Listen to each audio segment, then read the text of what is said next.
l'idée, c'est de pouvoir se mettre à niveau sur le contexte, comme je vous le disais tout à l'heure, dans lequel nous nous trouvons tous par rapport aux données. Qu'est-ce qu'on entend par contexte? Mais c'est voir un peu quelles sont les attentes, quelles sont les visions du service public à cet égard. Euh, Dans un second temps, on va essayer de revenir, de clarifier les services que la B7 peut vous offrir. C'est Marie-Amélie qui s'occupera de cette partie-là. Et une fois qu'on a terminé cette partie, eh bien alors on se lancera dans le débat. Euh, donc, euh, donc le débat, euh, il a pour objectif d'échanger de manière tout à fait ouverte, en exploitant vos réalités, hein, vos attentes, votre contexte métier, les choses que vous mettez en place, tout ça afin de mieux cerner le rôle de la BCED. Et au final, que ce soit à la fin de cette session, que ce soit dans quelques semaines, dans quelques mois, que vous puissiez identifier là où la BCED, nous pourrions vous aider.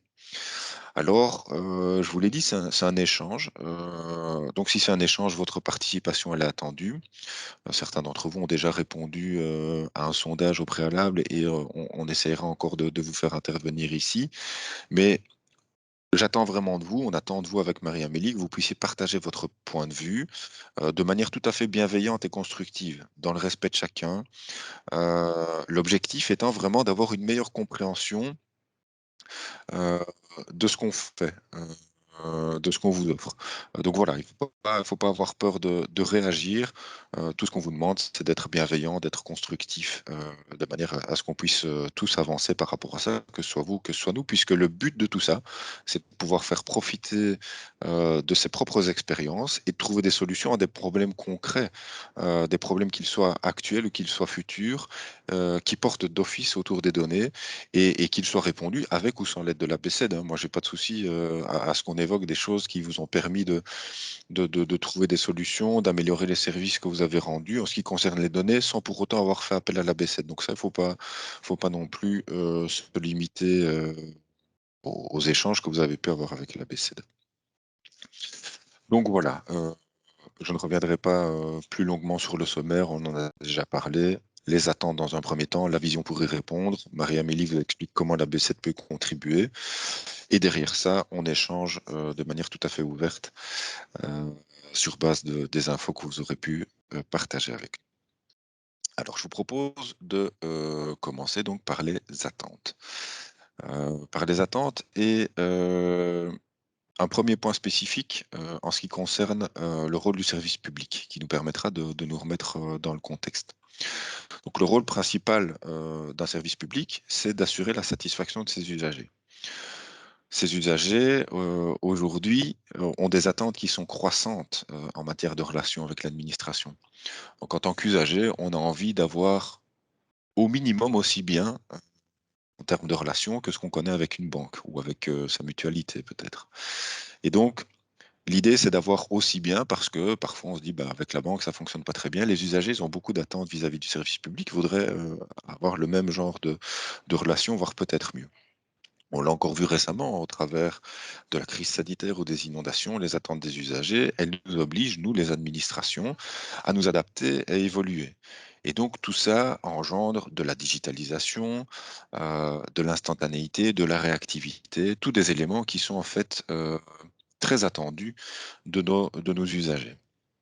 Et donc dans cette optique-là, la Wallonie, la Fédération Wallonie-Bruxelles, la communauté germanophone également, ont entamé depuis quelques années, et au travers d'actions d'IWBS notamment, un processus de simplification des démarches. Euh, Simplification des démarches, mais aussi numérisation des services ou digitalisation de ceux-ci, qui, euh, qui font que l'administration exploite, utilise les technologies digitales qui sont mises à disposition. Et c'est justement en s'appuyant sur ces technologies, sur ces aspects numériques, donc on peut entendre là derrière le multicanal, l'intelligence artificielle, la sécurité, la fiabilité des données, le partage de celles-ci. Mais tous ces éléments-là doivent permettre de développer une nouvelle administration, des nouvelles réponses aux besoins de nos usagers, des réponses qui sont personnalisées, des droits qui sont parfois automatisés euh, et des propositions spontanées de services aux usagers. Donc vraiment une démarche proactive de l'administration vers les usagers. Alors forcément, tous ces éléments-là, euh, mais ils sont impossibles en fait sans exploiter les données. Et donc, on le voit, la donnée acquiert aujourd'hui un rôle tout à fait central dans nos administrations, dans le travail de tous les jours, dans nos pratiques. euh, et donc, on va forcément reparler de tout ça aujourd'hui. Le débat aujourd'hui ne vise pas à refaire l'historique de l'évolution de l'administration au regard de ce contexte où les besoins des usagers sont en constante évolution, mais il a plutôt pour objectif de se focaliser sur les enjeux en cours, à moyen et à plus long terme, enjeux qui nous attendent autour des données et dans lequel justement ces administrations sont en constante évolution pour essayer de répondre aux besoins de leurs usagers. Et donc je vous propose tout de suite un petit moment d'interaction avec vous, petite pause dans cette mise en contexte. Nous aimerions savoir en fait quelles sont vos attentes concernant les données au regard de ce contexte d'évolutivité des besoins des usagers, d'évolution, de numérisation, de digitalisation de l'administration. Et donc pour y répondre, on vous propose de vous connecter à l'outil Bcast. Donc vous avez l'URL qui est là dans le slide, www.bcast.live. Dès que vous allez vous connecter, vous allez être invité à rentrer le code qui est présent là, 95 25 93. Et je vous demande donc d'envoyer un mot ou plusieurs mots qui illustrent vos attentes par rapport à cette question des données. Et je vous propose derrière de réagir et de vous donner la parole par rapport à cela.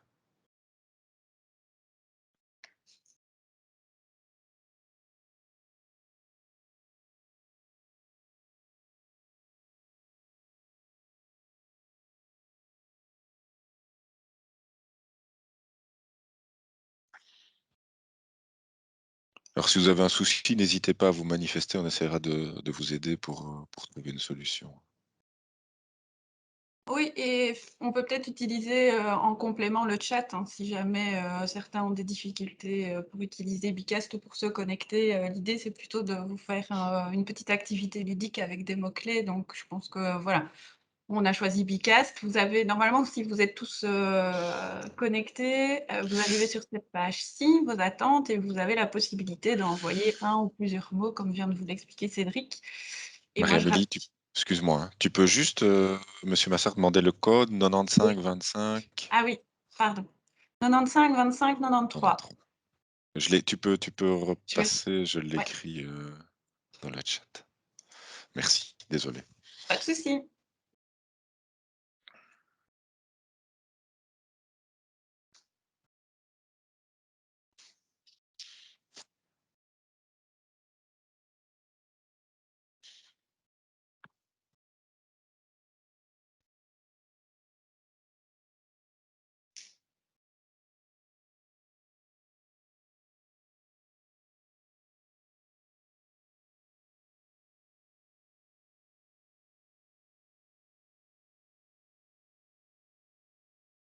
Alors, voilà quelques termes.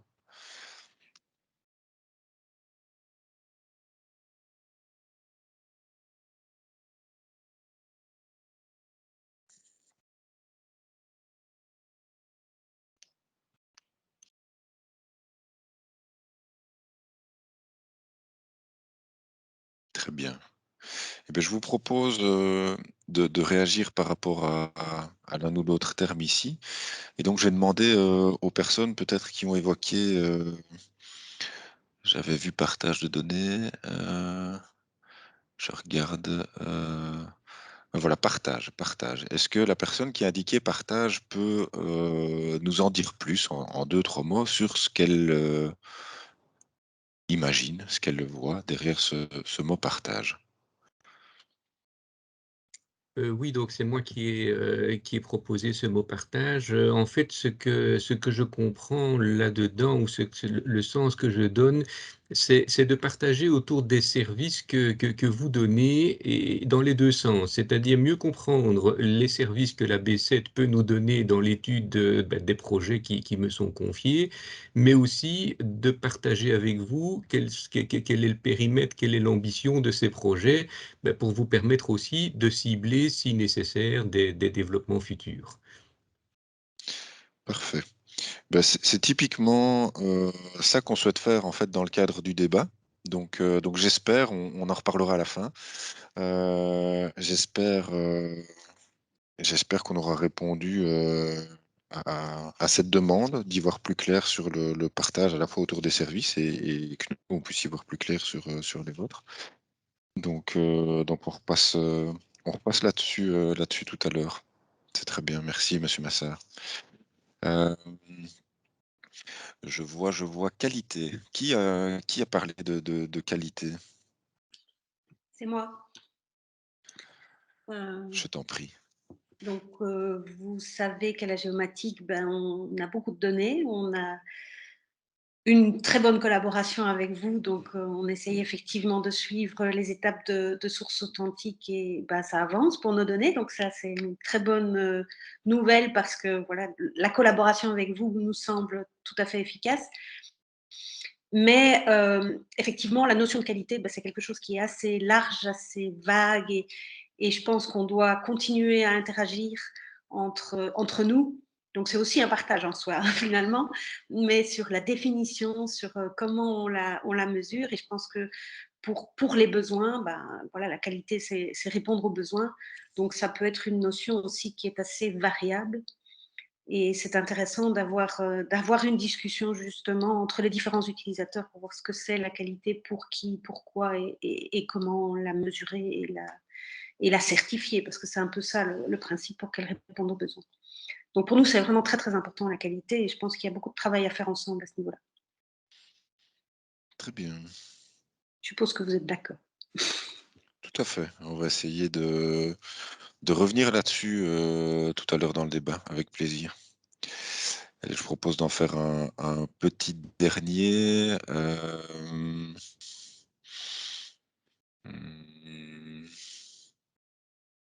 La collaboration, Bon, c'est c'est encore encore pour moi. J'aurais dû demander les noms à côté. Mais Désolé. bon, voilà, on en a déjà parlé. Hein. Dans le terme de qualité, j'ai englobé la collaboration avec vous, qui est très importante pour nous. Très bien. Ça va. Eh ben, je vous propose de revenir sur les attentes. Donc, euh, on va essayer de résumer les attentes autour de 3 catégories. Donc, vous avez déjà sondé là-dessus dans le petit sondage préalable. Et donc, on va vous partager ici des informations qui sont issues à la fois de ce sondage, mais aussi de certains documents cadres que nos administrations connaissent et qui résultent d'une série d'études qui ont été faites ces dernières années. Et donc, on va essayer de résumer en 3-4 slides les différentes attentes auxquelles nous faisons face. Donc, je vous propose de commencer par les attentes du point de vue des usagers. En général, les usagers sont forcément en attente de simplification des démarches. On en a déjà parlé, ça fait longtemps qu'on en parle, ça fait plusieurs années. Euh, mais ils souhaitent également avoir des démarches qui sont personnalisées, donc qui sont finalement adaptées à leur profil. Pas la démarche de monsieur tout le monde, mais la démarche de monsieur ou de l'entreprise un tel, et avoir ce côté personnalisable dans la démarche. Comme on l'évoquait tout à l'heure, les usagers attendent de la proactivité de notre part, attendent des propositions de l'administration et vont même jusqu'à attendre l'automatisation de certains droits, de manière plus ou moins poussée. Mais on peut imaginer que certains droits soient automatiquement délivrés sans que le citoyen n'ait quelconque démarche à réaliser. Alors le citoyen aujourd'hui, il est également en attente d'instantanéité.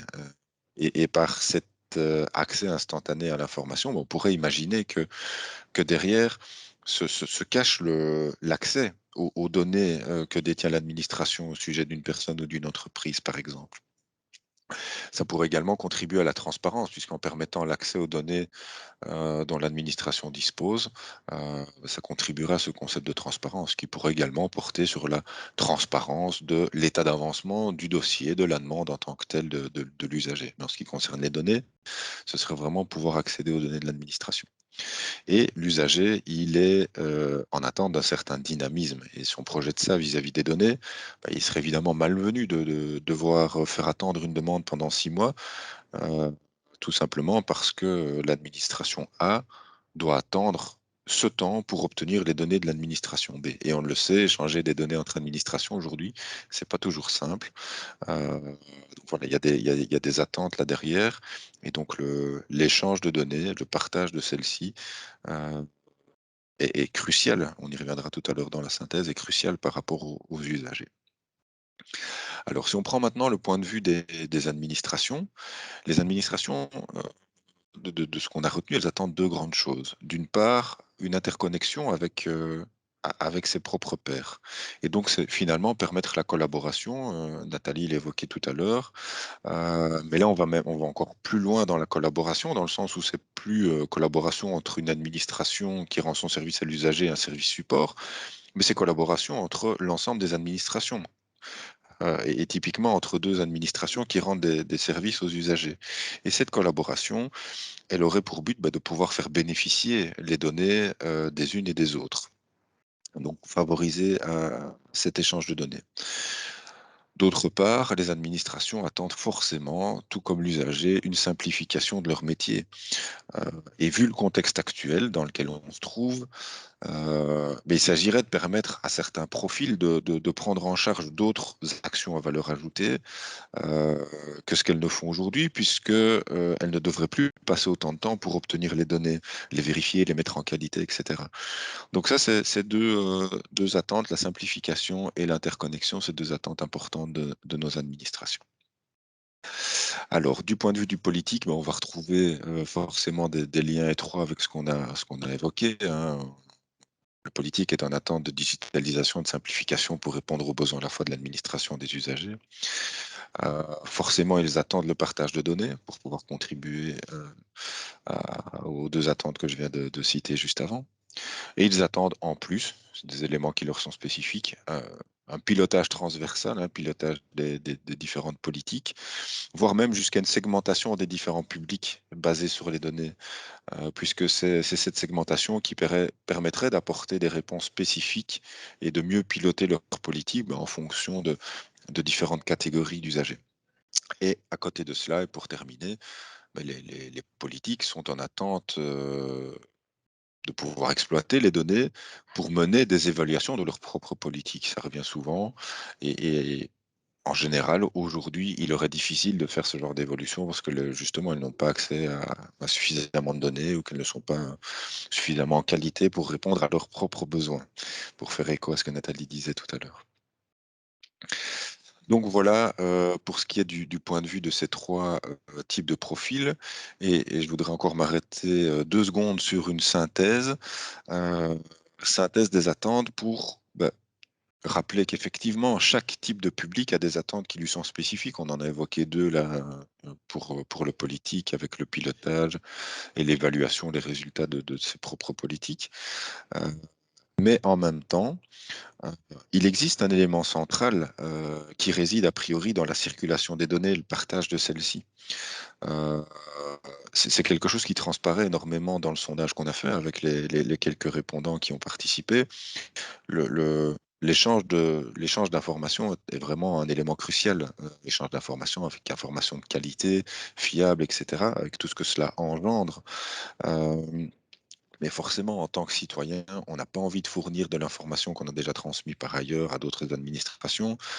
Et à l'inverse, l'administration n'a pas envie d'exploiter une donnée pour laquelle elle doute. Et pourtant, pour répondre à toutes ces attentes, il faut plus partager les données, il faut plus exploiter les données, et donc il faut que tout cela circule et soit partagé.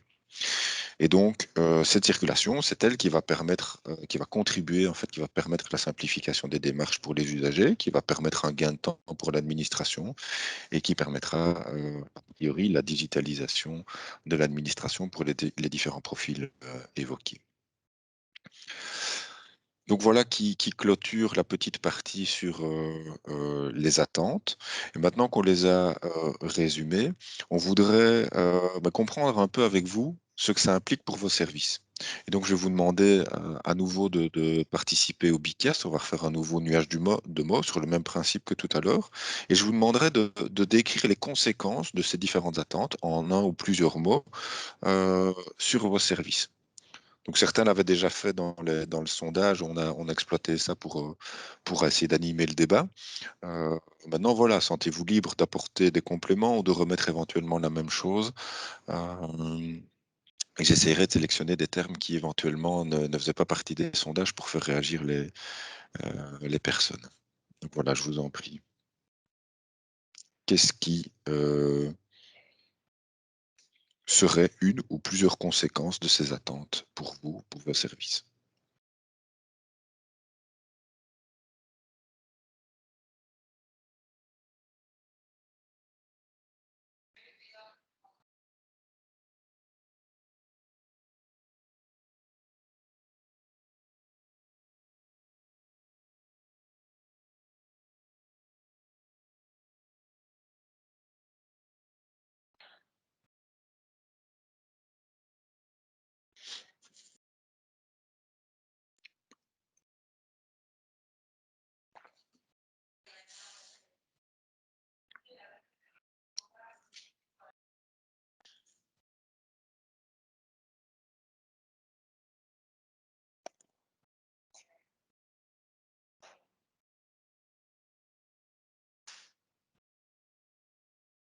Alors, qui nous a parlé de valeur ajoutée pour tous?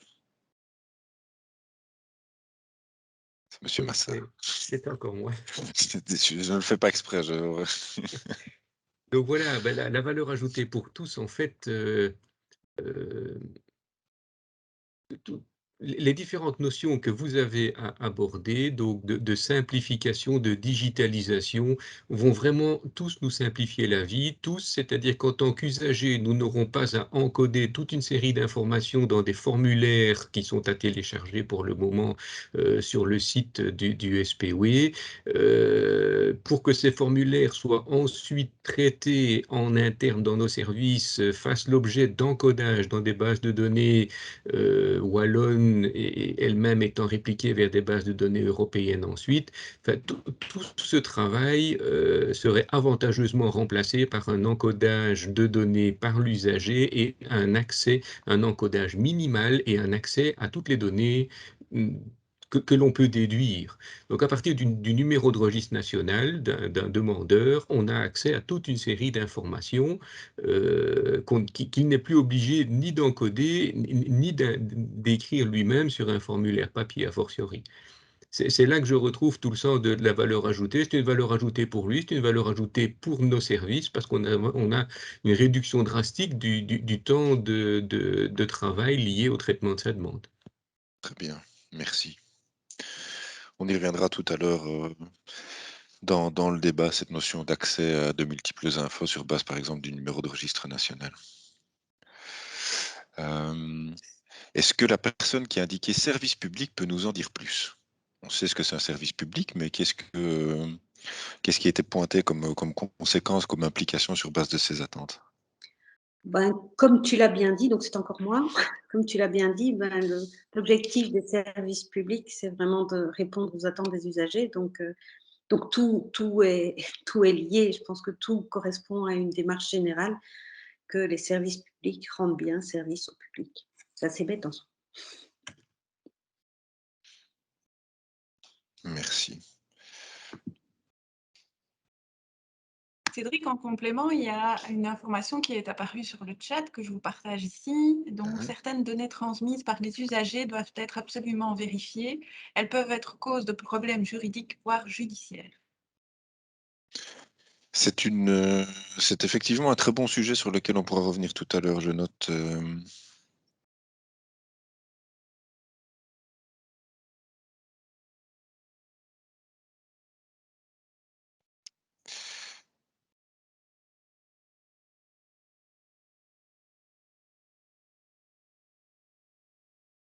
Très bien. Chouette, merci. Et moi, je suis curieuse quand même, donc je vais poser la question avec les sources authentiques. Voilà, j'ai envie. Oui, c'était moi ça, les sources authentiques. Bah, donc, ça rejoint un peu ce qui a été dit, précédemment, mais donc, en tant que générateur de données, je pense que et nous, dans notre rôle d'autorité, en tout cas en ce qui me concerne, on délivre des documents qui ont une valeur probante. Et donc, je pense que c'est essentiel qu'on puisse, de un, les authentifier et faire, un des enjeux, c'est que ces informations, ces données puissent circuler, comme on le disait, entre les différentes administrations. En ce qui nous concerne, on homologue des véhicules qui seront amenés à être immatriculés, et donc on a besoin que notre document d'homologation soit authentifié et puisse être, et que les données y reprises puissent être consultées par la DIV en vue d'immatriculer, par exemple. Et donc les enjeux sont multiples et multifactoriels. Parfait. Authentifier les données, pouvoir les faire circuler. Parfait. Ben, on reviendra tout à l'heure là-dessus. Merci beaucoup.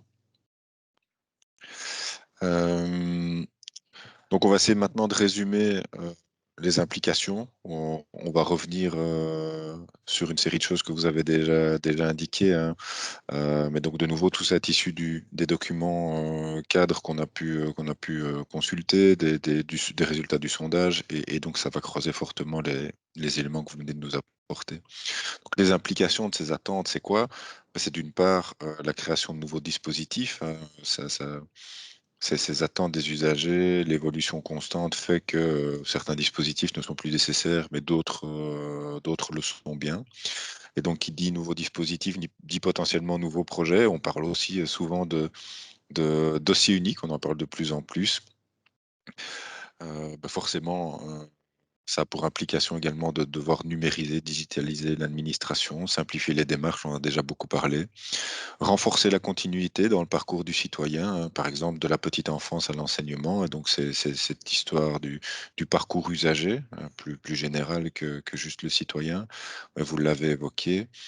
Euh, Ça fait partie, tout ce qu'on évoque ici fait partie d'un contexte plus global de la raison d'être du service public qui veut rendre du service au public et qui doit, pour rendre ce service au public, bah, tenir compte de ces réalités, de son parcours. Et finalement, on l'a aussi déjà beaucoup évoqué, les données qui doivent être au cœur de cette action publique. Et donc concrètement, qu'est-ce que cela implique de manière un peu plus bas niveau, mais ça implique le développement de nouvelles applications, applications informatiques, hein, qui utilisent vos données, mais aussi celles des autres.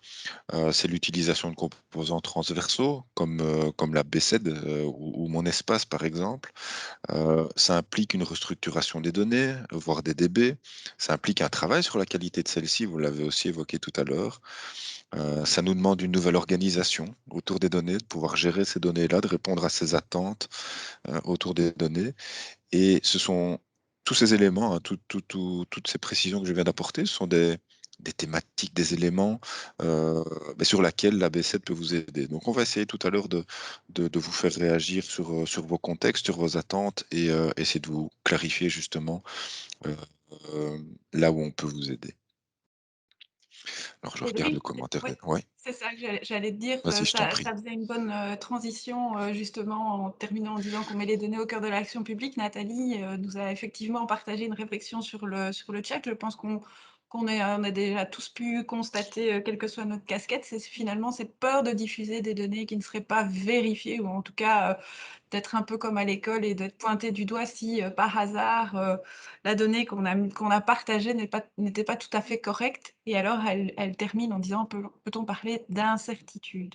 Donc c'est vrai que on va peut-être prendre 2 petites minutes par rapport à ce commentaire, mais c'est vrai que c'est un élément qu'on a souvent croisé donc lorsqu'on faisait des processus de labellisation, quand on expliquait au futur gestionnaire son rôle et les implications qui découlaient de son rôle, ces questionnements. Est-ce que finalement, je vais être pointée du doigt? Est-ce que je risque quelque chose si la donnée que je mets en partage n'est pas correcte? Qu'est-ce qui peut m'arriver? Et donc, au final, pourquoi est-ce que je prendrais le risque finalement? Un peu dans le chef de certains, c'était carrément parler de risque. Pourquoi est-ce que j'irais prendre le risque de mettre en partage mes données et de les faire circuler? Alors, on a eu une réflexion aussi, mais de façon, le bon sens voudrait aussi de se dire que une donnée erronée, elle peut exister, mais ce qui va être intéressant, c'est plutôt de mettre en place un mécanisme pour remonter l'information et faire en sorte qu'à un moment, ce gestionnaire, si pour une raison X ou Y, il a diffusé une donnée qui était erronée, il puisse la corriger et de fait, il puisse prendre les mesures qui sont nécessaires pour voilà, faire en sorte que cette donnée qui n'était peut-être pas correcte à un temps T, parce que basée sur des informations X ou Y, elle puisse être corrigée. Donc il y a tout ce processus aussi à un moment de se dire, en tant que producteur de données qui met à disposition mes données, l'intérêt n'est pas de savoir est-ce que je vais me faire pointer du doigt si mes données sont erronées, mais est-ce que j'ai mis des choses en place pour, le cas échéant, permettre aux différents consommateurs de me faire remonter justement des erreurs qui auraient été constatées et finalement engranger ce processus un peu d'amélioration continue ou de qualité dont on a parlé, qui est qu'avec la multiplication des consommateurs, les données vont gagner aussi en qualité parce que ce processus de remontée d'erreurs va faire que forcément on va les corriger. Et je vois que madame Petit enchaîne en disant que les données du RN sont quelquefois erronées. Effectivement, effectivement, mais il y a des mécanismes, qui existent pour faire remonter ces données erronées au RN. Après, le temps que ça prend derrière, ça moi je peux pas mesurer, j'ai pas les bonnes infos derrière, mais en tout cas, il y a des mécanismes, des voies qui existent pour, solliciter le RN pour qu'il puisse, corriger derrière. Et alors on a dans la je veux pas la prendre au dépourvu, voilà, mais on a dans la salle, une de nos collègues, Catherine Wagner, qui fait de l'échange de données et aussi de la gestion de données, qui je pense maîtrise assez bien les données relatives au RN. Donc Catherine, si tu veux intervenir à un moment, n'hésite pas. Mais je propose qu'on y revienne dans le cadre du débat, parce qu'il y a effectivement partager les différentes procédures qui existent, partager notre expérience par rapport à ces cas-là, comprendre les différents cas dans lesquels voilà, vous avez connu des problèmes avec ces données, et je pense on pourra en reparler tantôt.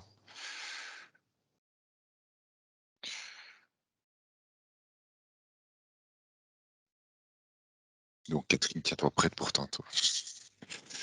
Ok.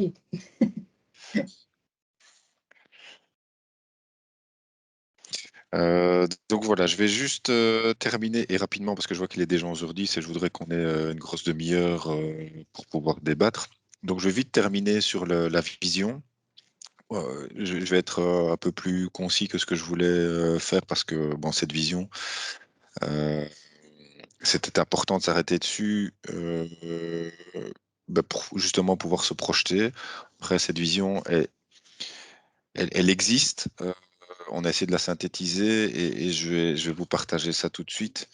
Mais c'est finalement une feuille de route qui permet de répondre aux attentes. Donc c'est tout à fait aligné sur ce qu'on vient de discuter et je vais pas vous apprendre grand-chose de neuf. L'idée, c'est que face au contexte actuel, il faut repenser les organisations et les modes de fonctionnement. On le disait tout à l'heure, contexte d'évolutivité, attente des usagers, etc. Et donc l'administration publique, elle n'y échappe pas. Il faut qu'elle évolue. Et donc la vision, elle veut amener l'administration qu'on connaît aujourd'hui vers une administration digitale euh, avec toutes les caractéristiques qu'on a évoquées tantôt sur lesquelles je ne reviendrai pas. Et donc, pour répondre aux différents besoins, la vision, elle repose sur un concept d'échange et de partage de données, on l'a évoqué. Euh, la vision évoque un partage bien plus large, hein, un partage de ressources, partage de compétences et aussi des données. Mais donc aujourd'hui, on va se concentrer là-dessus. Et donc l'idée, c'est que cette administration, dans son évolution, elle devienne de plus en plus collecteur de données euh, ou authentificateur de données. Je ne sais plus comment monsieur Morel l'a évoqué tout à l'heure, hein, générateur de données, et elle va devenir de plus en plus consommatrice aussi de données. Donc voilà, les objectifs de cette vision, rapidement, vous les résumez. Euh, donc elle implique quelques grands objectifs, pouvoir faire évoluer les missions, développer la gestion. Marie-Mélisse, tu peux juste switcher, merci. Développer la gestion et l'exploitation des données, simplifier les démarches, que ce soit avec des démarches proactives, des services personnalisés, voire de l'automatisation. Et l'atteinte de ces différents objectifs contribuera à la réalisation de la vision, à la réponse des attentes qu'on évoquait tout à l'heure. Donc voilà, je cède maintenant la parole à Marie-Amélie pour qu'elle vous présente justement ce qu'on fait rapidement, et puis qu'on puisse échanger sur tout ça tous ensemble. Merci. Donc oui, c'est vrai que je ne me suis pas présentée en fait en début de séance, même si je suis déjà intervenue quelques fois. Donc je m'appelle Marie-Amélie, je suis chef de projet au sein de la B7, plus spécifiquement en ce qui concerne les projets de gestion de données. Donc on verra ensemble tout de suite après ces deux grandes expertises au niveau de la B7, et je collabore aussi à l'échange de données.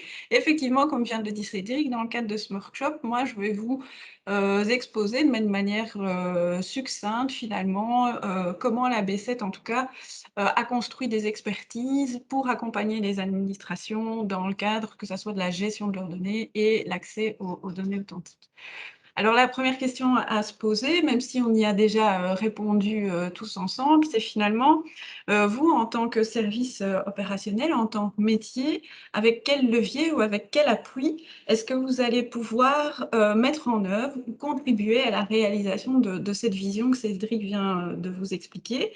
Alors, il y a évidemment beaucoup d'éléments qu'on ne va pas discuter ici. Je vous ai mis une petite piste quand même pour vos réponses sur le slide. Donc, si je vous dis B7, finalement, quels sont les quelques mots-clés que vous associez à ce terme B7? Et donc, voilà, encore une fois, on vous demande de bien vouloir retourner dans le Bicast. Toujours la même session, toujours le même code. Je vais lancer l'activité. Hop. Donc, voilà, partagez-nous. Il n'y a pas de bonne ou de mauvaise réponse, hein, c'est pas l'idée. Hein, toujours, c'est d'essayer de récolter un peu vos mots-clés, vos concepts connus autour de la B7, tout simplement pour qu'on puisse aussi se situer dans tout ce que vous connaissez déjà.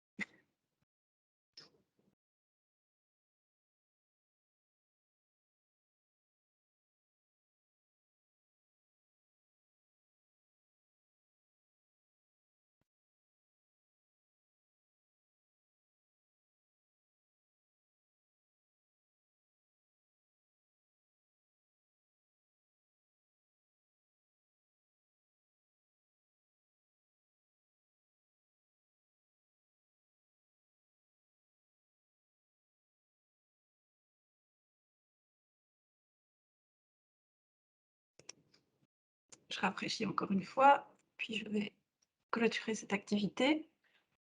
Hop. Ah.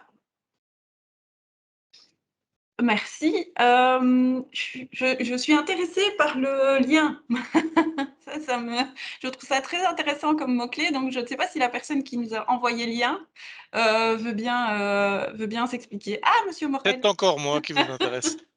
Ben non, c'était de me dire, vous faites le lien justement, on parlait tout à l'heure entre différentes administrations, entre donc la B7 est le liant entre un consommateur de données et le fournisseur d'une donnée. Merci. Mise en relation, je ne sais pas si c'était vous aussi ou si la personne qui a envoyé ce mot-clé voyait un peu la même conception finalement du travail de la B7 côté échange de données. C'était moi, mais c'était la même idée, vraiment la mise en relation entre le fournisseur et celui qui veut la donnée, et nous aider à avoir les informations utiles pour les obtenir, savoir à qui s'adresser, etc. Ok. Je vois que vous avez ou déjà collaboré avec la B7, ou en tout cas, vous avez déjà une bonne information quant à ce qu'on propose comme accompagnement en termes d'accès aux données. Effectivement, donc, hop, moi, ce que je vais ici, je vais prendre quelques minutes, de nouveau, pas pour vous faire un grand discours sur ce qu'est la B7, mais plutôt un peu pour replanter le décor, même si, voilà, au travers des quelques mots-clés que vous nous avez envoyés, on se rend compte que vous connaissez déjà en tout cas la B7 ou la Banque Carrefour d'échange de données finalement. Et cette Banque Carrefour, elle a été créée donc via un accord de coopération entre le SPE, donc la Wallonie, et la Fédération Wallonie-Bruxelles. Et cet accord de coopération, il porte sur quoi? Il porte sur le développement d'une initiative commune en matière de partage de données. Donc nous, à la B7, on est une entité transversale, c'est-à-dire que on travaille à la fois pour des projets wallons et pour des projets communautaire et on fait partie d'une entité qui s'appelle IWBS, donc I-Wallonie-Bruxelles Simplification, je vais y arriver, qui est vraiment l'organe transversal de simplification administrative. Donc au niveau de la B7, on peut considérer qu'on est un outil de cette simplification administrative, mais aussi un outil d'amélioration de la qualité des services, à la fois pour les usagers, mais aussi pour l'administration. Ça a bien percolé dans les mots que vous nous avez, les mots-clés que vous nous avez mis en évidence tout à l'heure. Et notre travail est basé sur le principe de l'Only Once. Alors ce principe de l'Only Once, certains d'entre vous le connaissent peut-être, mais en gros, son objectif, c'est quoi?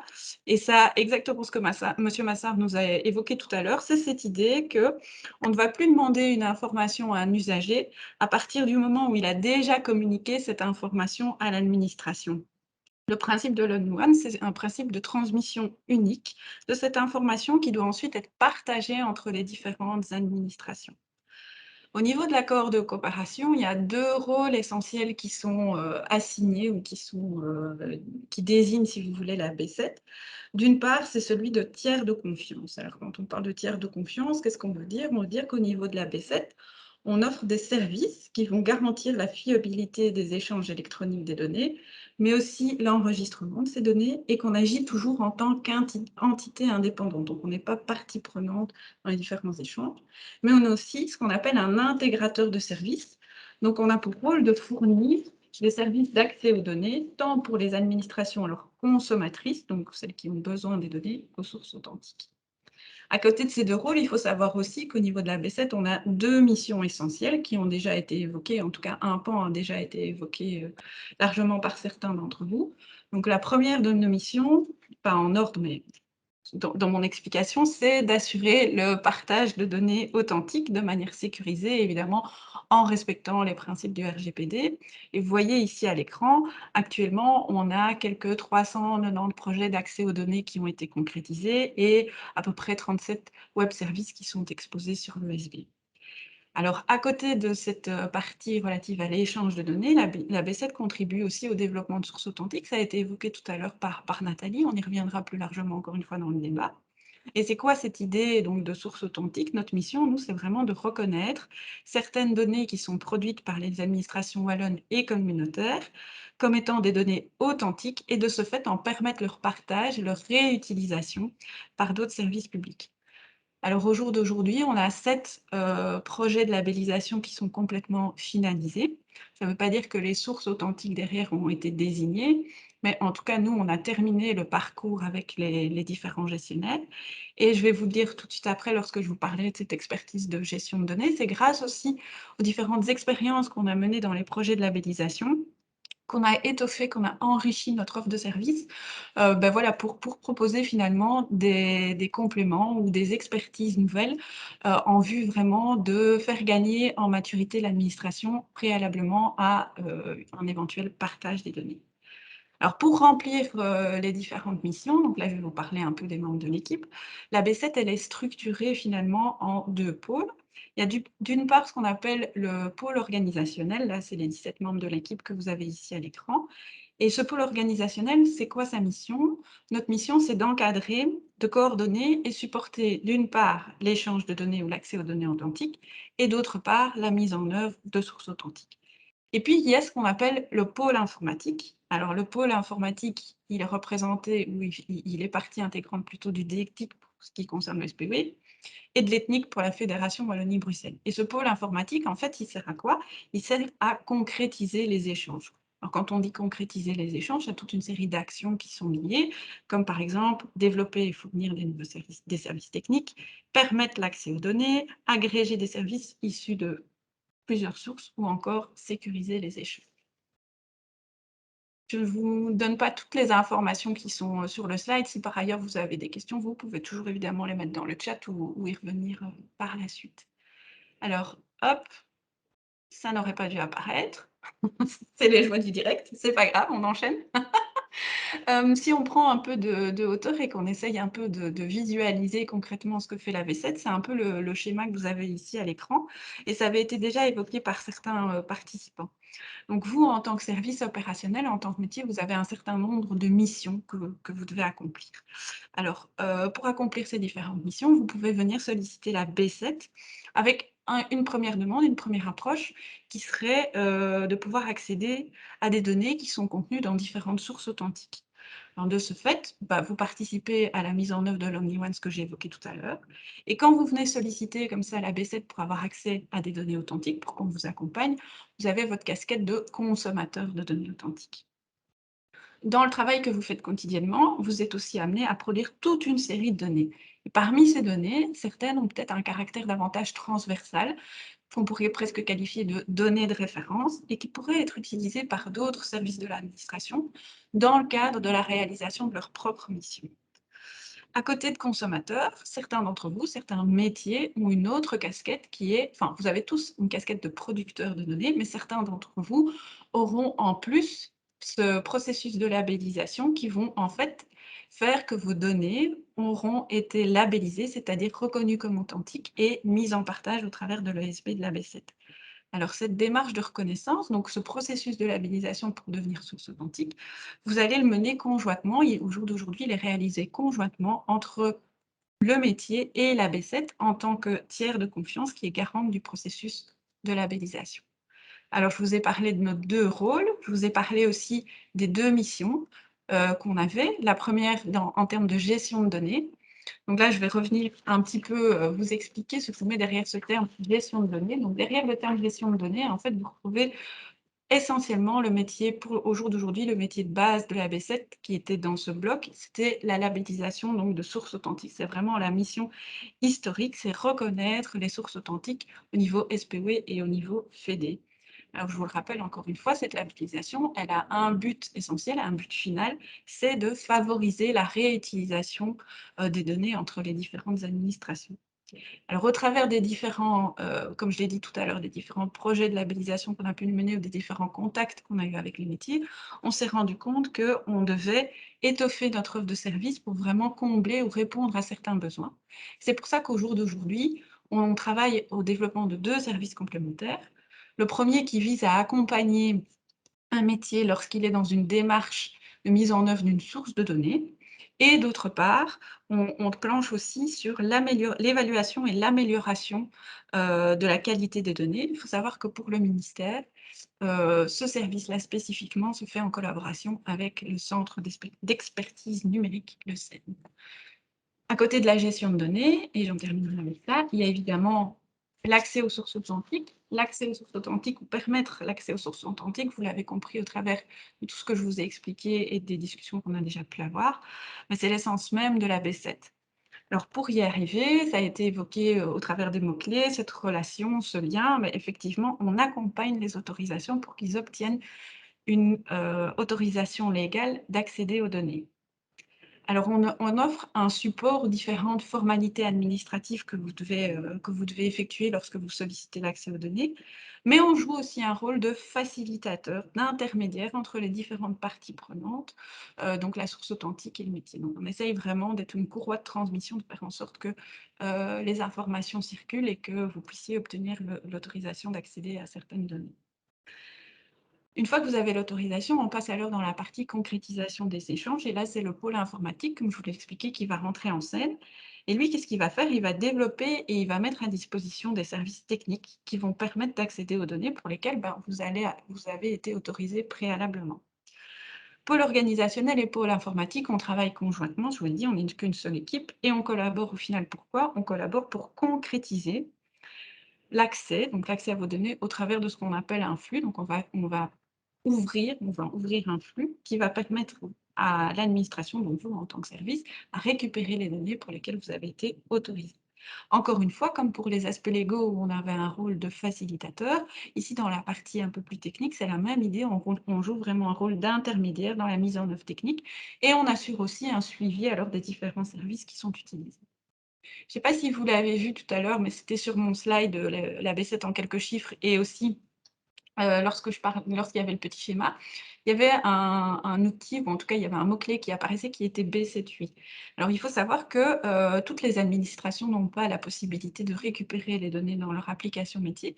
Et donc, au niveau de la B7, on a développé un outil de consultation des sources authentiques qui s'appelle en l'occurrence B7.8. Alors, on profite de ce workshop peut-être pour réinsister sur le fait que toute cette démarche d'accès aux données, concrétisation de l'accès aux données, mais c'est un processus qui prend un temps certain. Et donc, c'est vraiment important dans vos réflexions, dans vos projets, même si ce n'est pas toujours évident, mais vraiment d'avoir ces éléments-là en tête et donc d'intégrer la B7, ou en tout cas de faire les démarches le plus en amont possible, parce que vous n'allez pas avoir du jour au lendemain, malheureusement, l'accès aux données, ça prend quand même un temps non négligeable. Et donc, voilà, ça c'était le workshop permettait en tout cas de réinsister sur ce dernier point. Alors ça, c'était pour finalement ce qu'est la B7, même si je pense que beaucoup d'entre vous déjà la connaissaient. Et on en arrive alors à la 4e partie. Donc Cédric, vous l'a évoqué tout à l'heure en vous présentant le sommaire, qui est vraiment ce débat. Alors pour ce débat, on vous a sollicité il y a quelque temps au travers d'un petit sondage. Oui, pardon, je parle en même temps, je fais la logistique, donc parfois je perds le fil de mes idées, mais je reste concentrée, je suis toujours là. Et on voulait vraiment vous remercier pour ceux qui nous ont fait des retours, parce que ça nous a vraiment permis de construire cette partie débat, parce que c'est pas si évident que ça de concevoir un débat. Et donc, on a identifié 4 thématiques qu'on avait envie finalement d'explorer, de questionner, d'alimenter au travers des différentes expériences qui sont les vôtres quand on parle d'utilisation des données. Les 4 thématiques, vous les avez ici à l'écran, donc la gestion des données, l'autorisation, la concrétisation technique et l'utilisation des données et les relations avec les sources authentiques. Et donc, ça va être maintenant un petit peu à vous de jouer. On aimerait commencer par la partie gestion de données. Et là, je pense que la personne qu'on va solliciter, c'est déjà très bien identifiée. Donc, Nathalie, qui est déjà intervenue, Nathalie, effectivement, a suivi un processus de labellisation. Elle vous l'a vraiment évoqué tout à l'heure. Et on aimerait juste, Nathalie, si tu veux bien, que tu nous partages un peu cette expérience de labellisation, mais plutôt de nous montrer ou d'expliquer finalement en quoi vous avez perçu, vous, en tant que gestionnaire, la labellisation comme étant quelque chose d'utile, comme vous ayant apporté quelque chose, surtout que vous êtes dans une optique où vous avez décidé de continuer. Donc, on présume que vous avez trouvé des bénéfices dans cette démarche de labellisation. Donc, si tu veux bien, voilà, ça serait sympa. Merci, Nathalie.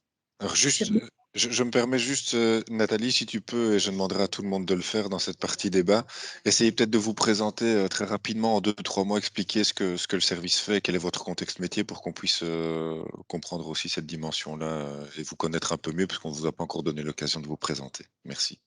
Merci Cédric, merci Marie-Amélie. Donc, je m'appelle Nathalie Stéphane, je travaille à la Géomatique, qui est dans le SPOE Digital, qui est cette nouvelle structure avec qui on collabore justement avec le DETIC et avec IWBS, qui a été mentionné plusieurs fois ici. Et les données géomatiques, ce sont les données géoréférencées. Donc, pour ceux qui ne sont peut-être pas habitués à utiliser ce mot-là, c'est toutes les données qui ont une référence sur le terrain, mais donc on parle, sans doute que vous connaissez Google Maps, on parle de toutes ces cartes, on parle des orthophotos qui permettent de voir comme si on était dans un avion et regarder le sol. Voilà, toutes ces données-là sont fournies, acquises par les services de la géomatique et mises à disposition sur le géoportail. Et on a eu effectivement la chance de travailler avec IWBS dans la labellisation de 3 sources authentiques. ICAR, qui est la base de données adresse, qui est un processus qui se fait dans d'autres régions, donc pas seulement en Wallonie, c'est une collaboration qui se fait aussi avec nos collègues flamands et bruxellois pour essayer d'avoir des registres d'adresses qui soient complémentaires, qui s'intègrent, qui soient similaires, le plus possible en tout cas, avec des données de base qui ne sont peut-être pas nécessairement toujours les mêmes. Et pour ma part, j'ai fait effectivement tout le processus de labellisation et j'ai été soutenue dans ce processus de labellisation pour les voiries, donc les axes de voirie et les bâtiments de la source de données du PIC, qu'on appelle le PIC, qui est le projet informatique de cartographie continue, qui est donc la base topographique la plus précise des données qui est faite par la géomatique depuis des années et en continuelle évolution, amélioration. Et donc c'est pour ça qu'effectivement la qualité, voilà, la qualité c'est pas quelque chose qui est accessible à un moment T et définitif, c'est vraiment quelque chose qui est en évolution. Et donc, cette labellisation nous a permis de réfléchir à notre manière d'être gestionnaire, à la manière aussi d'améliorer cette gestion des données et aussi de structurer l'utilisation de nos données. Donc, il y a eu toute une analyse d'impact des différentes utilisations possibles, puisqu'effectivement, si au processus de labellisation aboutit à la définition de source authentique, il y a une définition de cette source de données comme étant la donnée de référence pour l'ensemble des administrations. Et donc, on a été prendre notre bâton de pèlerin avec IWBS pour aller discuter un peu avec tout le monde et de demander, est-ce que vous voyez un inconvénient? Est-ce que vous voyez d'autres données? Et pas seulement au sein de l'administration, on a été aussi voir nos collègues, par exemple, de l'Institut géographique national, d'autres que tout le monde connaît, l'Institut géographique national. Hein. Donc, il y a d'autres gens qui créent des données géographiques en Belgique, et c'est en collaboration avec tous ces partenaires que la décision de créer une source authentique pour ces données-là, avec les données wallonnes, a été prise. Et voilà, donc ça nous a permis aussi de discuter avec le cabinet, d'avoir ce tiers indépendant qui est IWBS, après ce processus de labellisation, de venir avec un rapport écrit par cette collaboration, hein, puisqu'on a travaillé évidemment au métier et avec vous, et de venir avec ce rapport au cabinet pour dire qu'on pensait avoir complété toute la procédure pour dire que nos données étaient effectivement la source la plus référente possible en Wallonie. Voilà, donc effectivement, on continue et on espère continuer la collaboration dans ce SPO digital. Merci Nathalie.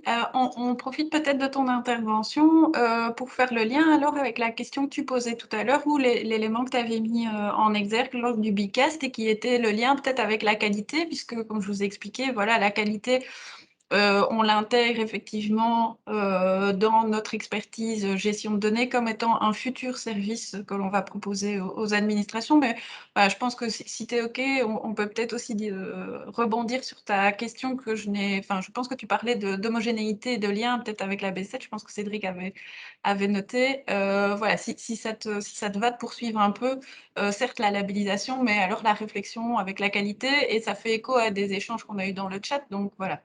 Tout à fait. Donc, la qualité des données géographiques, c'est une qualité un peu spécifique.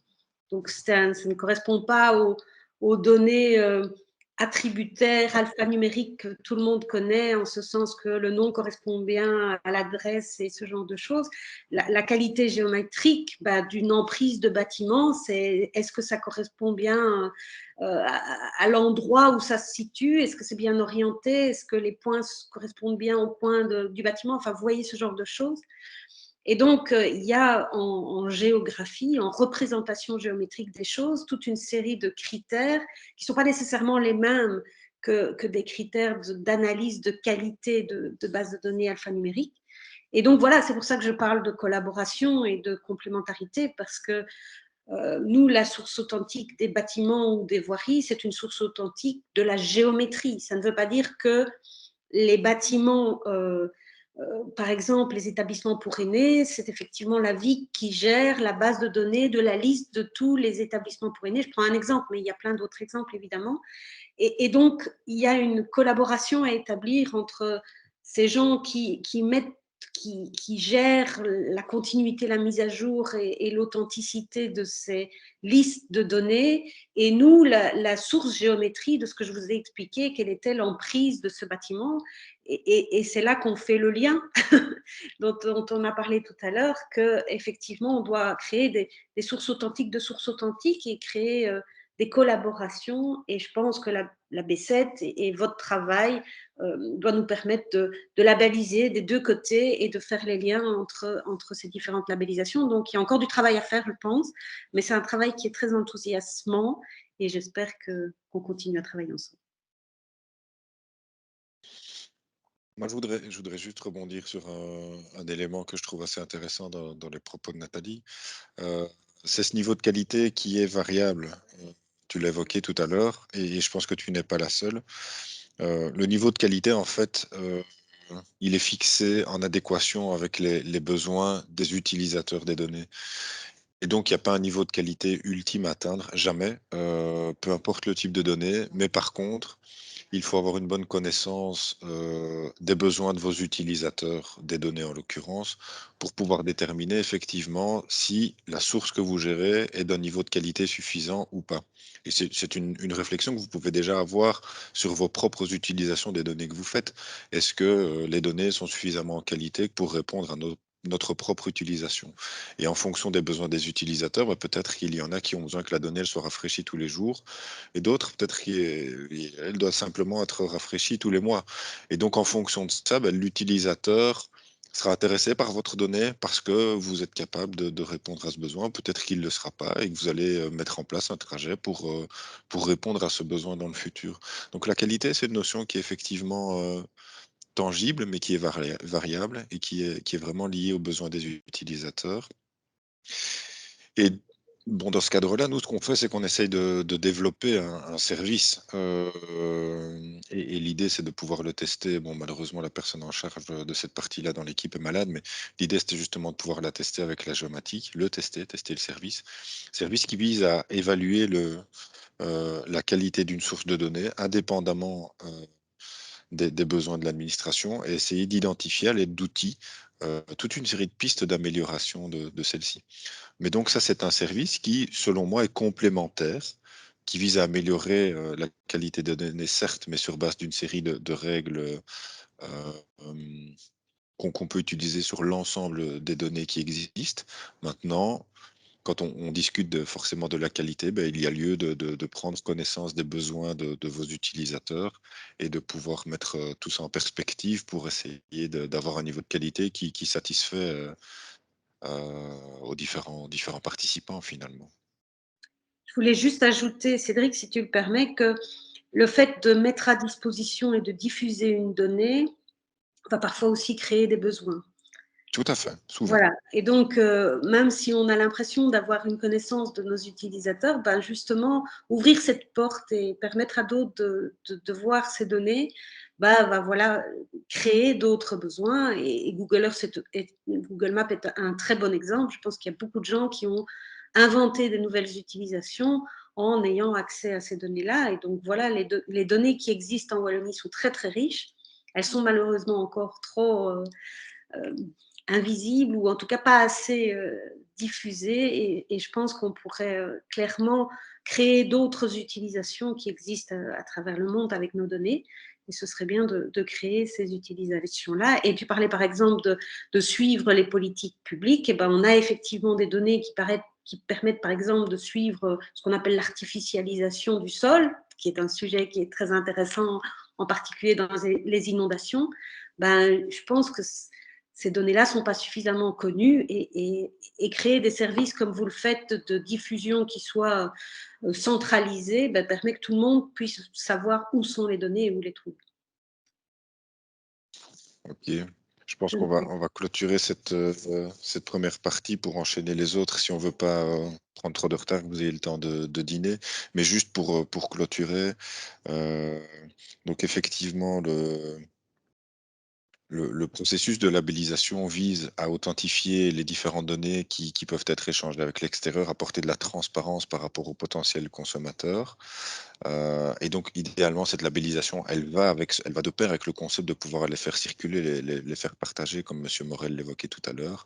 Et comme tu le disais à juste titre, L'utilisation va appeler d'autres utilisations, d'autres besoins que vous ne connaissez sans doute pas aujourd'hui, c'est évident, mais ça va aussi vous permettre d'améliorer la qualité de vos propres données et d'avoir un retour en fait indirect sur l'utilisation que vous en faites. Parce que si vous partagez ces données avec d'autres, ils vont les utiliser, vont peut-être détecter des erreurs, ce qui va vous amener à vous améliorer vos données et donc à pouvoir améliorer la qualité de celles-ci et faciliter votre travail.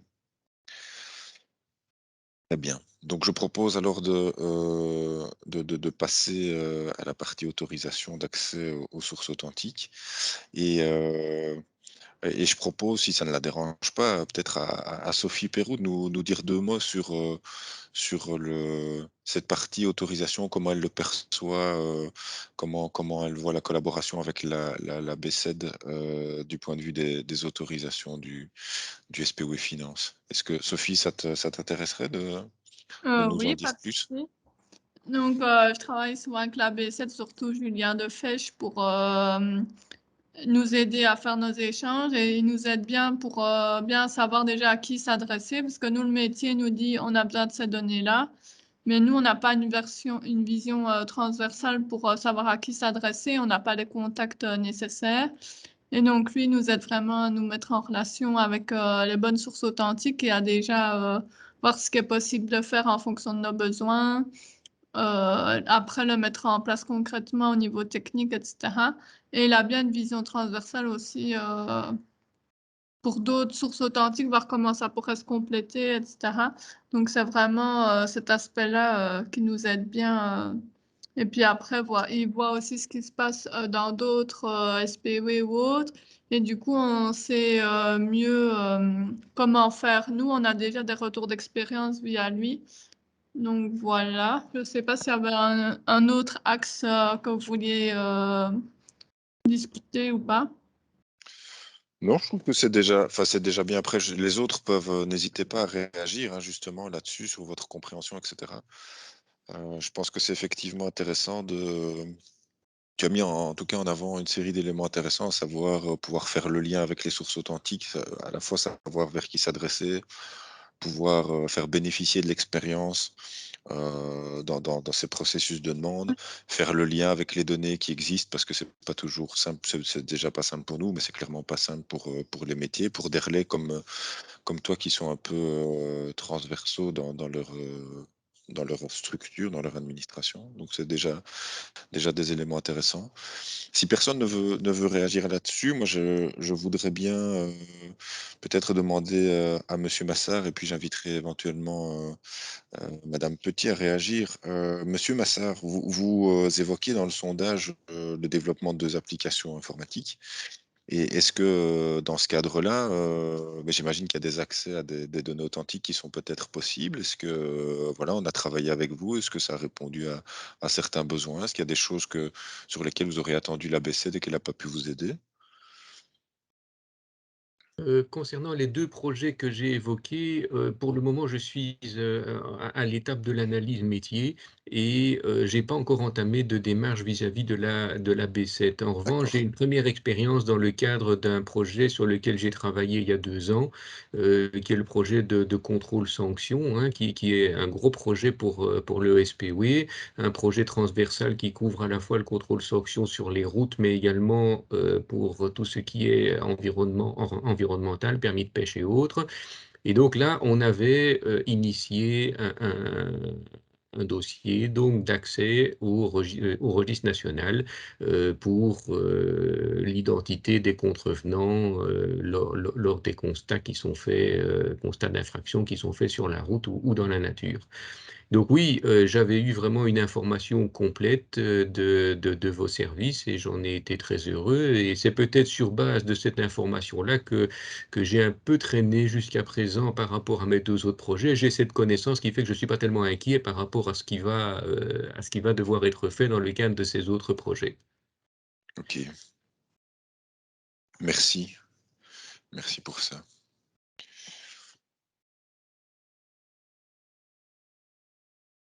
Je regarde. Est-ce que Madame Petit, si vous êtes toujours là, oui, je vous vois toujours. Oui, je suis toujours là, effectivement. Est-ce que, Donc, est-ce que vous voulez réagir peut-être? Mais donc en fait, moi je suis comptable du contentieux à la communauté et donc nous les données, du registre national, sont injectées dans le programme par l'ethnique, mais il y a parfois des données qui sont erronées et donc quand on doit faire les déclarations de tiers saisie, on a parfois nous des informations qui sont plus récentes, que celles du registre national, ce qui est quand même un peu, étonnant, voilà, bon.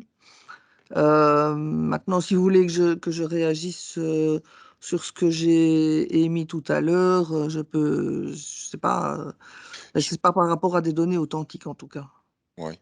Mais je vous propose de revenir dans la dernière partie. Donc, il y a 4 parties ici au débat et on reviendra tout à l'heure sur cette question des données du RN. Je trouve que c'est effectivement un sujet intéressant pour comprendre éventuellement le problème, mais aussi positionner, comme Marie-Amélie l'avait suggéré, le rôle de l'ABC, de la procédure qui existe, etc. Ça pourra sans doute intéresser d'autres personnes. Si je peux me permettre, j'ai une petite Je vous en question. prie. Je suis désolé, c'est un peu technique, mais c'est sur les aspects philosophiques. Parce qu'on parle de sources authentiques. Donc j'entends bien comment enfin, vous avez un service pour labelliser les sources authentiques, on va dire, au niveau de la région. Nous, je parlais tout à l'heure on est actif dans l'homologation de véhicules, on est consommateur de données, que vous avez appelé tout à l'heure dans la séance générale, DIV. Mhm. Or, il existe la banque Carrefour des véhicules.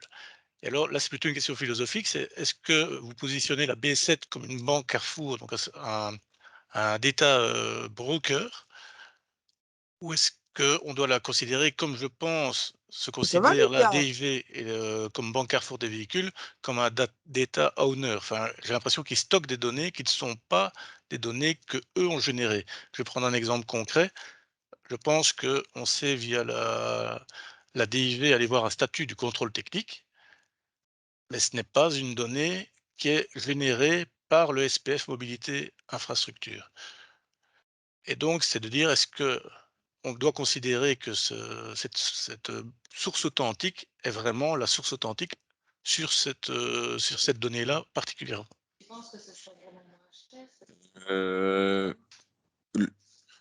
Je pense avoir bien compris la première partie de votre question. Et là, avec le dernier élément que vous venez d'évoquer, je ne suis pas certain. Donc, Donc, je disais que je pense que via la B7, on peut aller consulter ouais, un statut contrôle technique par la DIV. oui, ok. Or, la DIV n'est pas Le, f- le le fournisseur producteur de la donnée. de la donnée. Donc, est-ce qu'elle est, d'un point de vue philosophique, source authentique de cette donnée? Ok. Bon, là, Et, effectivement, on est dans. Oui, je vous en oui, prie. voilà. Et donc, pourquoi? Parce que c'est des matières qui ont été régionalisées, qui sont revenues dans notre direction, et on pourrait se poser la question à ce moment-là, est-ce que nous devrions, en tant qu'SPE, rétablir une base de données source authentique pour les données contrôle technique, par exemple, et qu'elle ne soit plus stockée dans la base de données du SPF Mobilité Infrastructure. C'est effectivement ce qui se fait dans d'autres compétences qui sont régionalisées. J'évoquais tout à l'heure les données de handicap qui ont fait l'objet de régionalisation. Donc, tout était à la DGPH précédemment. Et aujourd'hui, les différents dossiers sont rapatriés à la VIC, à la DSL et dans les autres régions. Et donc, ces sources authentiques ont finalement été créées. Donc, c'est évidemment une possibilité. Et c'est aussi sur une question de terminologie. Donc, est-ce que c'est bien une banque Carrefour dont on parle? Banque Carrefour des véhicules, elle est quand même prévue dans une réglementation. Et de ma compréhension, c'est plutôt une source authentique en matière d'immatriculation et d'autres données qui historiquement y étaient stockées, mais elle n'est pas source authentique pour ces données-là. Ouais, je comprends. Et c'est là le volet philosophique, hein. Donc nous, par Banque Carrefour, la BCED, hein, Banque Carrefour d'échange de données, on ne génère, on ne stocke aucune donnée. On fait vraiment ce rôle de Carrefour, on met en lien, comme vous l'avez déjà évoqué à de nombreuses reprises, un producteur et un consommateur. Après, quand on dit producteur ou qu'on parle de source authentique, le concept est effectivement à géométrie variable en fonction des contextes. Si on prend la BCSS fournit des services d'accès à des données qui sont parfois contenues chez elle, c'est le cas des registres, ou qui sont parfois contenus chez toute une série d'autres. C'est le cas pour les allocations familiales, par exemple. La BCSS ne produit pas les allocations familiales, mais c'est un intégrateur de services comme nous qui réconcilie du point de vue fédéral l'ensemble des données et les met à disposition. Et je pense que la DIV, Banque Carrefour des véhicules, ils ont un peu une base légale qui leur donne un peu ce rôle-là aussi. Ils sont à la fois producteurs de certaines données, donc sources authentiques, et en même temps, ils vont récupérer une série de données par ailleurs qu'ils remettent à disposition de manière agrégée sur l'ensemble du pays, je dirais, pour l'ensemble des régions. Donc c'est vrai que on ne rentre pas dans ce détail-là, mais le concept de source authentique et de banque Carrefour peut être utilisé, je dirais, dans des contextes et dans des géométries qui sont variables. Maintenant, l'important, et c'est un travail qu'on essaie de faire au travers de la labellisation, c'est de pouvoir identifier qui est l'effectif responsable de traitement finalement. C'est qui ce gestionnaire de la donnée, c'est qui le producteur initial. Et dans le travail qu'on fait nous, dans nos administrations, on veille vraiment à ne pas les désigner une source authentique, au sens de notre accord de coopération, un service qui ne serait pas véritablement producteur de la donnée. Après, il y a des cas particuliers, Nathalie pourrait l'évoquer tout à l'heure, la géomatique et source authentique des adresses. Et les adresses, en fait, elles sont produites par les communes. Mais donc, il y a tout un système, toute une organisation qui est mise en place et la géomatique centralise, réceptionne, a mis en place toute une organisation, pas juste technique, mais vraiment une organisation complète avec les communes pour que cette source, elle existe et elle puisse être partagée alors avec le fédéral. Voilà, je ne sais pas si ça a répondu à votre question. Oui, merci. Avec plaisir. Alors, je propose qu'on aborde peut-être, Marie-Amélie, qu'est-ce que tu en penses rapidement, la partie éventuellement concrétisation technique, et puis on reviendra sur la partie utilisation de données où il y a une série de sujets sur lesquels on doit revenir.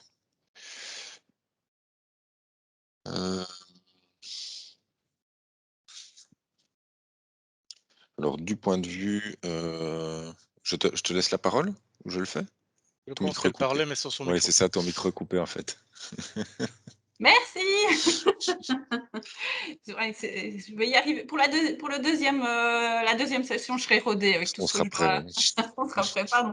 Non, ce que je disais, c'est que j'avais l'impression qu'au niveau de la concrétisation technique, on pouvait peut-être passer relativement vite vu le temps qui nous restait et qu'il y avait des questions pendantes liées à la 4e partie qu'on n'a toujours pas faite. Donc, si ça te convient, je proposerais qu'on aille directement sur la 4e partie, qui est plutôt celle qu'on a identifiée comme l'utilisation des données et cette question des relations, donc du coup, avec les sources authentiques.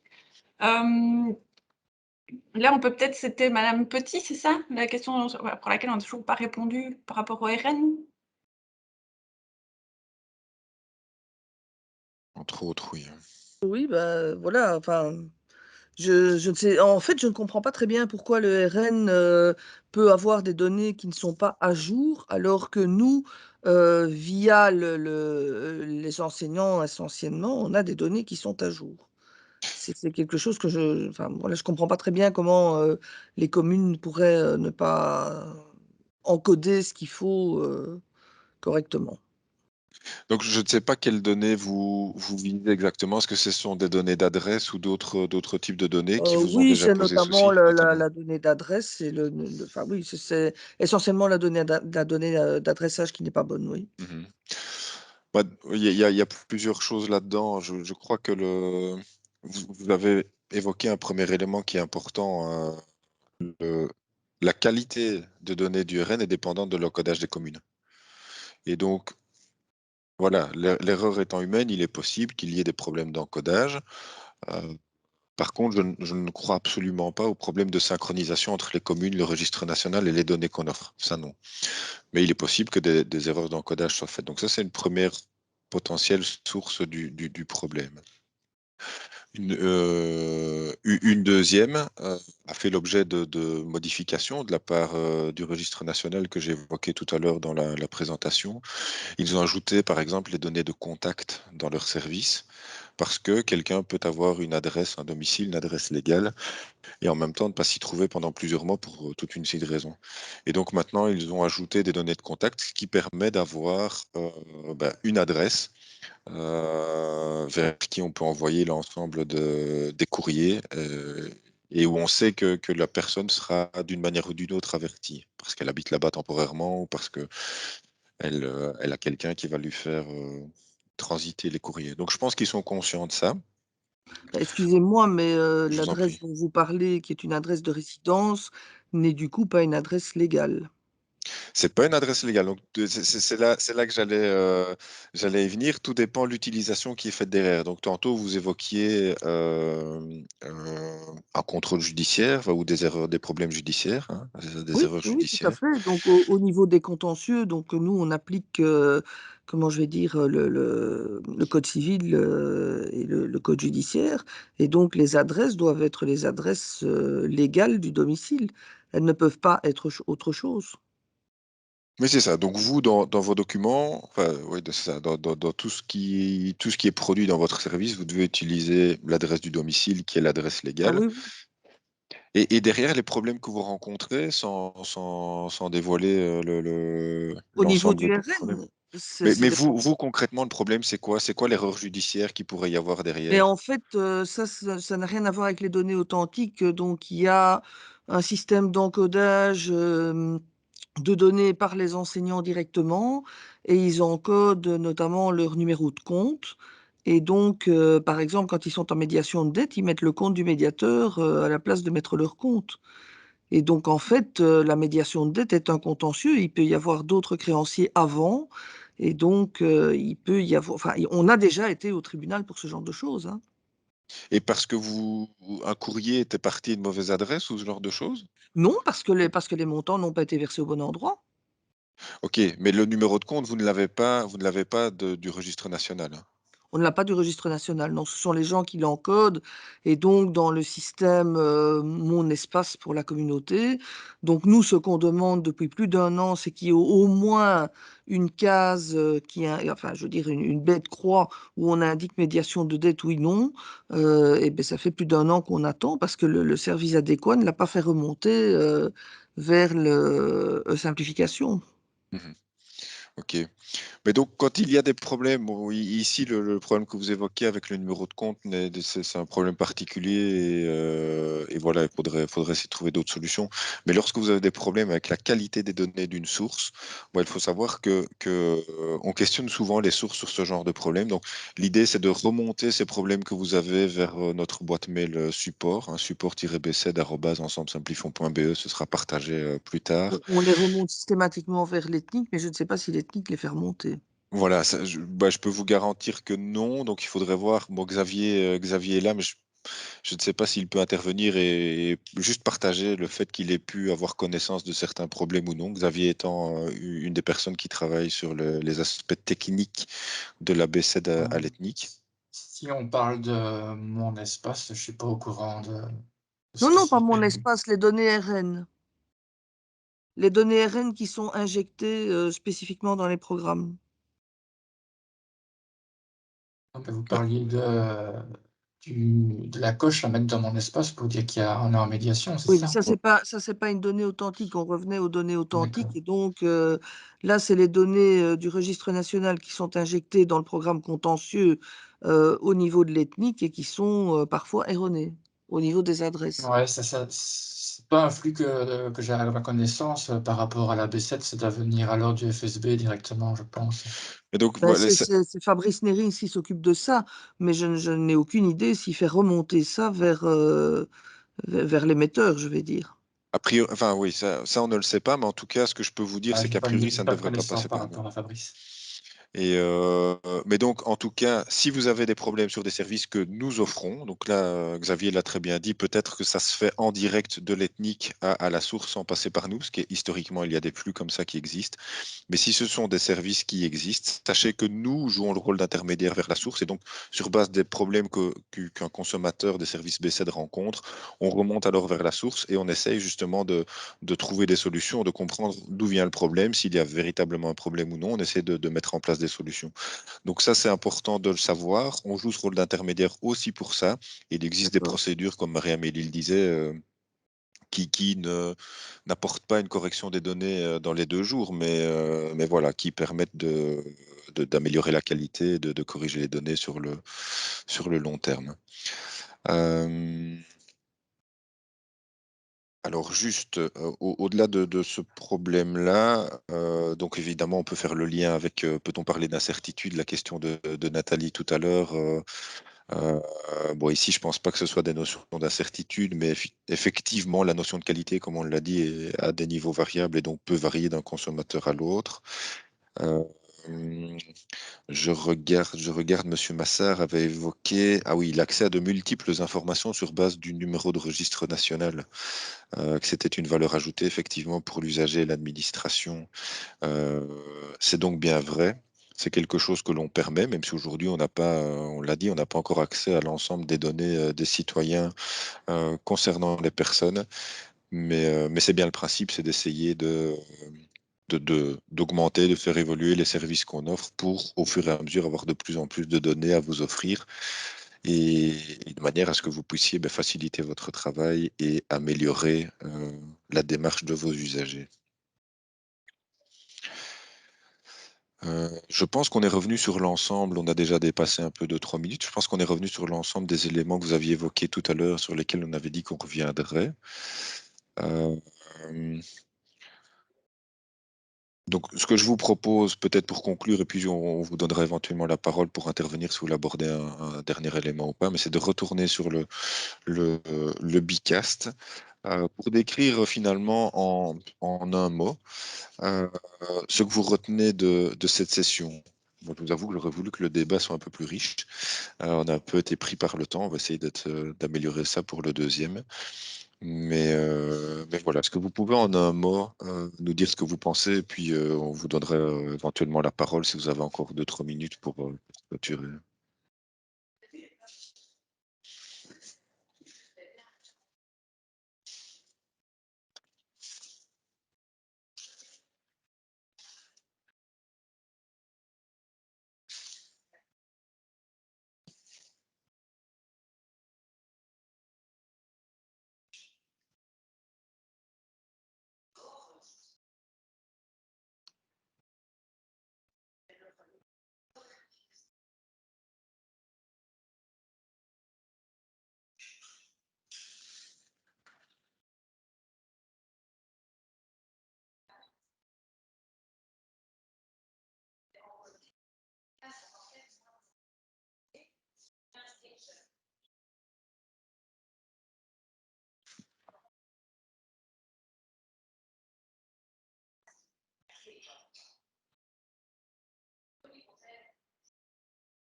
Il n'y a pas un nombre de mots limité, Nathalie.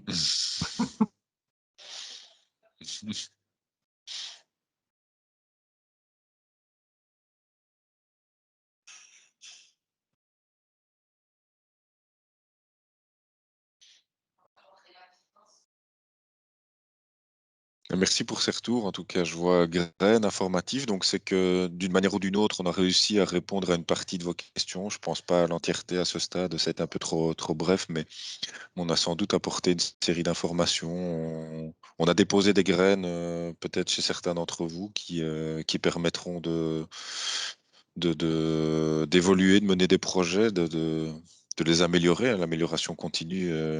C'était sans doute Nathalie, continue à améliorer. Le principe est repris là aussi, de savoir que finalement, la collaboration avec la BCED, elle se fait sur la durée, dans le sens où on utilise d'abord un premier service et puis on passe à 2, 3. On essaie d'améliorer les données qu'on vous fournit et dans l'autre sens, on vous aide aussi à partager vos données, je pense à M. Morel, avec d'autres. Donc effectivement, je trouve que c'est une belle synthèse qui est déjà un peu plus positive que ce que je pensais, vu le manque de temps qu'on a eu pour échanger avec vous sur toutes ces thématiques. Mais voilà, moi, je suis déjà satisfait de cette première réaction de votre part. Est-ce que quelqu'un souhaite ajouter quelque chose? On ne veut pas vous retenir trop longtemps. Certains reprennent à 13 heures si mes souvenirs sont bons. Donc voilà, si personne n'a rien à rajouter, je vous remercie. N'hésitez pas vraiment, si vous avez des questions, à nous les inscrire. On essaiera d'y répondre par la suite. Justement, à ce propos, vous avez mentionné une adresse mail pour Oui. envoyer des questions? Oui, donc elle va être partagée lors de la clôture, mais je peux vous l'écrire ici. Je vous l'écris dans le chat. Et une petite question pratique, comment on sait à quelle heure reprend notre workshop? Donc, je vais retourner voir mes notes sur base d'une information qui a été partagée, je ne sais plus où. Tu sais quel workshop, à quel workshop tu Oui, participes? c'est le 3 service inscription. Je Mais pense j'ai que pas c'est vu dans les mails 13h30. les heures à chaque fois. Je pense que c'est 13h30. 13h30. Ok, Parce parfait. qu'a priori, c'est juste l'autre groupe. Donc, on refait ce workshop ici cet après-midi. A priori, c'est notre groupe qui commence à 13h et je pense que les autres, c'est 13h30. Ok, Je peux Ouais. fouiller dans mes notes. Mais... C'est bien 13h30. Si vous retournez dans la discussion du canal général, vous avez le planning qui est affiché, mais effectivement, pour votre workshop, ok. c'est 13h30. Ça va? Ok, Merci, merci Maëlle. beaucoup. Pas de souci. Merci à vous. Bon appétit. Et à tout à l'heure. Merci. Merci, bon appétit à tout le monde. Bonne Oui. journée. Merci, bon Au appétit. revoir. Au revoir.